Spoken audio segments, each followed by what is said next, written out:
Donc on reprend cette théorie. Donc la théorie de la perception dynamique maintenant, c'est la troisième et dernière sous-partie de la théorie globale. Donc la théorie prend appui, en gros, globalement, toujours sur le remplacement de la distance physique par la distance proxémique. Donc la distance proxémique, c'est tout ce que nous avons calculé dans la partie précédente.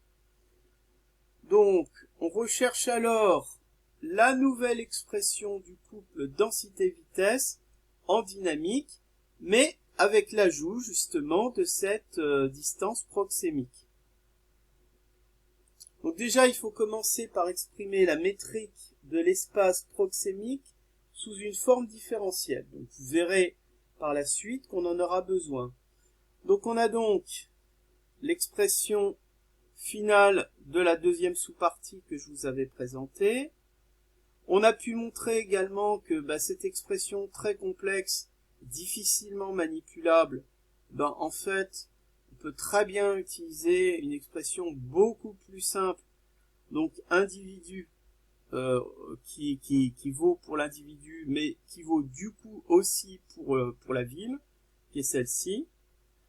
Et cette expression, en fait, on peut exprimer du coup la dérivée de la distance proxémique par rapport à la distance proxémique, c'est ce qu'on appelle la forme différentielle.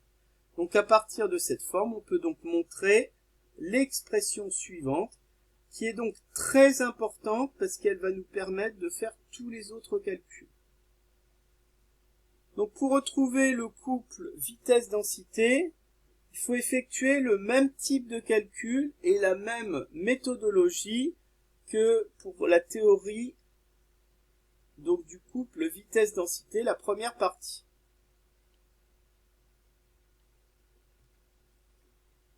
Donc je ne sais pas si vous vous rappelez, mais on était parti de la dérivée de la vitesse et on avait montré que cette dérivée de la vitesse par rapport au temps était égale à la dérivée de la concentration par rapport au temps. Or, on avait introduit l'équation dérivée partielle ici et on avait abouti à ça. Or, ici, cette expression qui était assez facile à dériver, du coup, devient beaucoup plus difficile. Si jamais, on a une distance proxémique. Dans ces cas-là, il faut introduire cette expression dedans. On obtient donc l'expression suivante, qui est la première expression de notre couple dérivée de la vitesse par rapport au temps. Et donc là, ça fait apparaître la distance proxémique grand Xi, la densité ici Gi. La suite du calcul suit exactement la même méthodologie que la théorie dynamique du couple vitesse-densité. On en déduit donc naturellement et rapidement que la densité, la dérivée de la densité, donc par rapport au temps, est égale à l'expression suivante. Et la suite de la théorie consiste à exprimer la dynamique de l'espace proxémique ou perçu. Et pour cela, on part de la densité. Encore une fois, le modèle de Clark, la densité exponentielle. Et si on substitue la distance physique ici petit x par grand X espace proxémique, alors on peut écrire distance proxémique, alors on peut écrire la chose suivante, la distance proxémique est égale à ceci. On dérive donc la distance proxémique et on obtient ceci.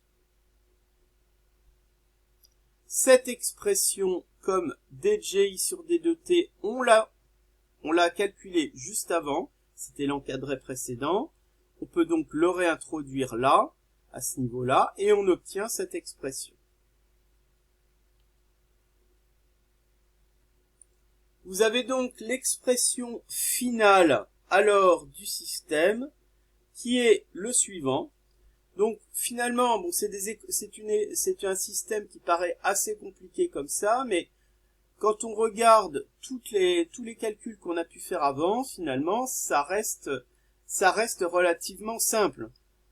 Et qu'est-ce que ça signifie? Ben, ça signifie tout simplement qu'on a trois grandeurs, qui sont la vitesse, la densité et la distance proxémique ici, xi, qui sont liées au sein d'un système différentiel où chaque indice i représente une matrice. Donc en gros, ce que vous avez ici, c'est l'expression même d'un champ de vecteurs. Voilà, donc ça c'est l'expression finale de la théorie globale. Et avec ça, on peut simuler l'étalement urbain, simuler la dynamique de la vitesse et simuler également l'espace, la distance proxémique, sachant que cette distance proxémique en fait est à rapprocher du temps généralisé. Donc il suffit de diviser par la vitesse et vous avez donc le temps généralisé. Et le temps généralisé, qu'est-ce que c'est?